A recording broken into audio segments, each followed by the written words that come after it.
The armed forces of the Russian Federation continue the special military operation. Attack launched by Russian aerospace forces has resulted in the elimination of up to 100 militants from the 9th Special Regiment Gepard of Ukrainian National Guard, as well as over 50 foreign mercenaries in Zaporozhye.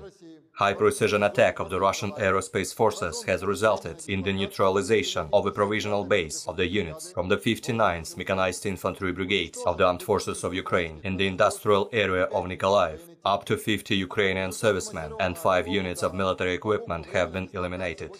Massive attack launched at a provisional base of the 81st Air Mobile Brigade of Ukrainian Armed Forces near Konstantinovka in Donetsk People's Republic has resulted in the elimination of over 150 Ukrainian servicemen.